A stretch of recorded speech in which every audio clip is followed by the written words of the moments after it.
When Imran Khan started his political innings to gain popularity and to make headlines, he resorted to a trump card.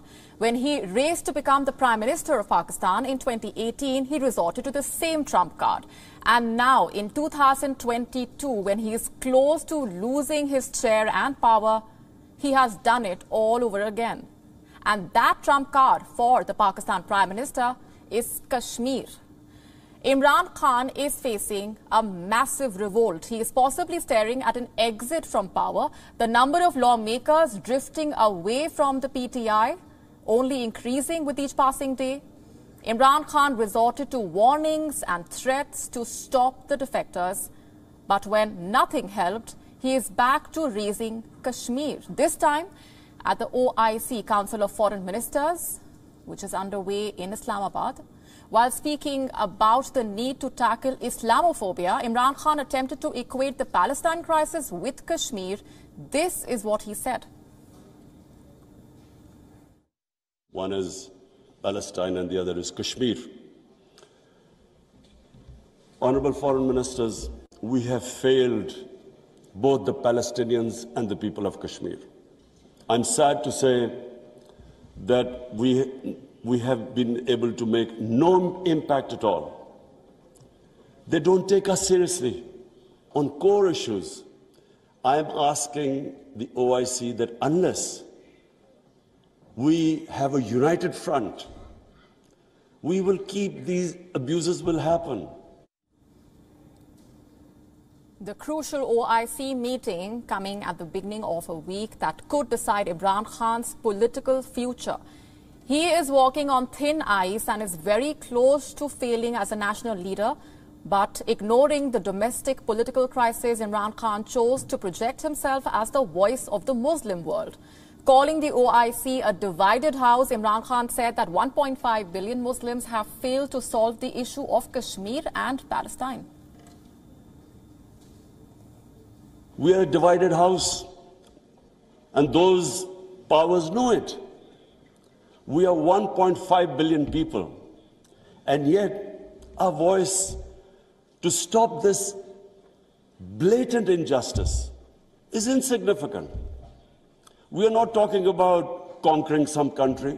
We are simply talking about the human rights of the people of Kashmir and Palestine. Imran Khan's rant on Kashmir at the OIC is certainly not new. In December last year, he called on the OIC member states to formulate a unified response on Kashmir. But this year, in attendance at the OIC meeting was the Chinese Foreign Minister Wang Yi, a special guest for this meeting. But Imran Khan cannot afford to go against Pakistan's all-weather friend China, especially at a time when his political fate hangs in the balance. So he chose to stay silent on Xinjiang and the alleged human rights violations against Muslims by the Chinese government. China has been accused of committing crimes against humanity and possibly a genocide against the Uyghur population and other Muslim ethnic groups in Xinjiang.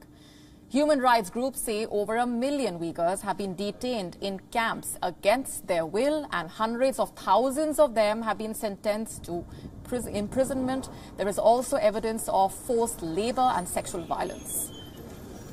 But not a word from Imran Khan on the Uyghur Muslims. He did not call for OIC unity on Xinjiang. His focus remained on Kashmir, his trump card in times of trouble.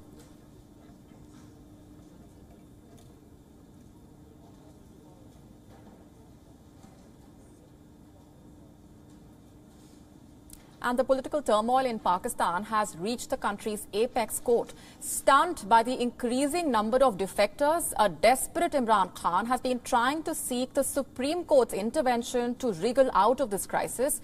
In a petition, the PTI government has sought the Supreme Court's opinion on Article 63A of the Constitution, which deals with the disqualification of lawmakers over defection.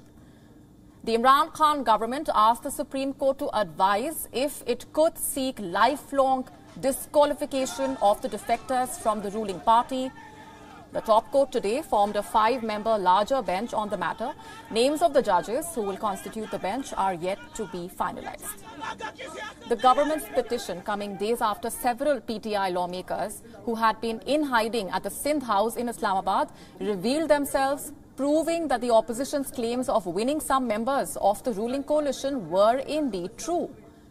As per reports, the dissident PTI lawmakers have rejected Imran Khan's offer of forgiveness and have refused to rejoin the party. Sources say the number of defectors from his party has now surged to 35.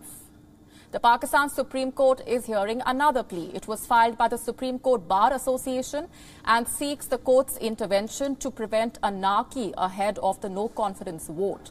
Hearing this plea, the Chief Justice of Pakistan had said that the Supreme Court has not yet been convinced to interfere in the proceedings of the National Assembly. The hearing has been adjourned till the 24th of March. Political temperatures continue to rise in Islamabad. The countdown for the no-confidence vote is on, and as the parliament session comes closer, the opposition's chances of success seem to be getting better, and the Prime Minister seems to be losing ground. The no-confidence motion debate starts on the 25th of March, and a vote is likely to take place on the 28th of March. If the no-trust resolution against the leader is passed by a majority of the total membership of the lower house, the Prime Minister will cease to hold office. And if the opposition does get support from enough number of defectors from the ruling party, the Imran Khan government will collapse.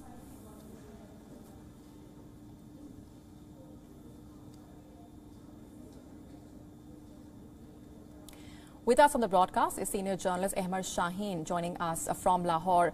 Emma, help us better understand where things stand as of now. The number of defectors from the PTI has surged to 35. The party is seeking lifelong disqualification of these defectors from the ruling party. But can it actually do that before the vote? Yes, I think 3 days ago I was on WION and I said that the number is 36. So there's just another one who hasn't come out in the open. We know this because we have been following these turncoat politicians and we have been gathering video evidence on them, on how they sell and purchase, not all of them, but most of them, especially the ones that are leading these politicians. So it's a very fair thing to expect that these politicians, electable politicians who almost never will lose in their constituency. Now, how do you control them, prevent them from becoming this tipping power that they can create governments and break them all the time? So that is why, so that on 3 fronts, a legal battle has started. On the first front is the government, which is trying to go to the Supreme Court and talking about Article 62 and 63A. Now, what are these articles? These articles prevent people from lawmakers from, let's say, Pakistan Tehreek-e-Insaf, Imran Khan's political party, from crossing the floor. Floor crossing is not acceptable. So they cannot vote against Imran Khan. If they do, there is a punishment for that. And the punishment is that the party, like Tehreek-e-Insaf, can decide to de-seat these politicians, meaning they'll have to win the elections again if they want to be part of the parliament. So the government is going to the Supreme Court and asking the Supreme Court to robustly, I quote them, robustly and purposefully oriented interpretation. So like they're trying to get an extra bit of juice out of the interpretation and get these people from getting disqualified for life. Although the law can only go as far as asking them to get de-seated and then they can run in the elections again.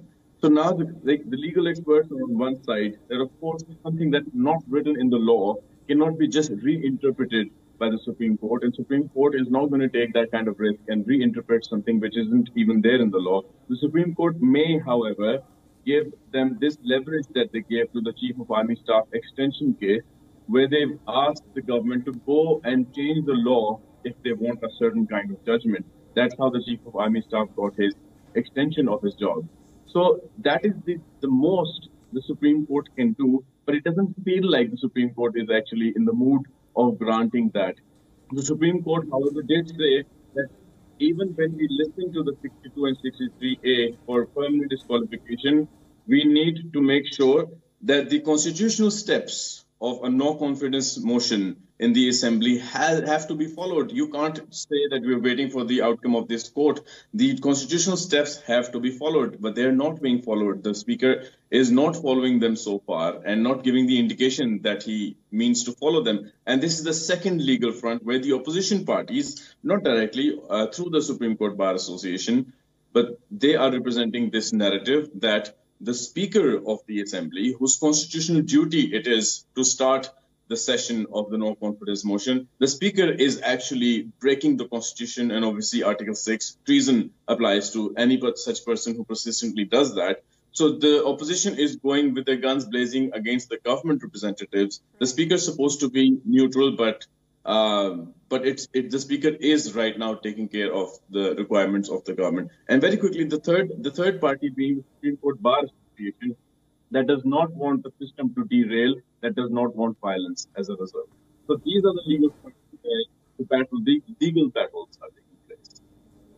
All right, we're leaving it there for the moment. Emma, thanks very much for joining us with those details and perspectives. Now, Imran Khan is definitely no stranger to controversy. Several times, his controversial statements have raised eyebrows across the world, drew criticism and faced immense flack on social media. Here are some of those statements.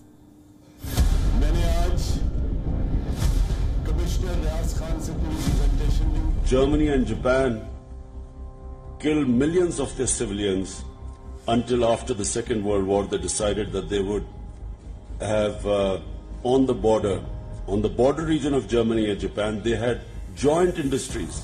Bollywood में भी कभी आज से 30-40 साल पहले आप कभी इस तरह की फाशी नहीं देखते थे. अब वो इतना गंद आ गया है. मुझे नहीं पता कौन सा टीका लगाया मुझे. वो टीका ऐसा लगाया कि ना मुझे तकलीफ भी खत्म हो गई, सब कुछ दुनिया बदल गई. वो जो नर्सेस थी वो मुझे हूरें नजर आनी शुरू हो गई. मैं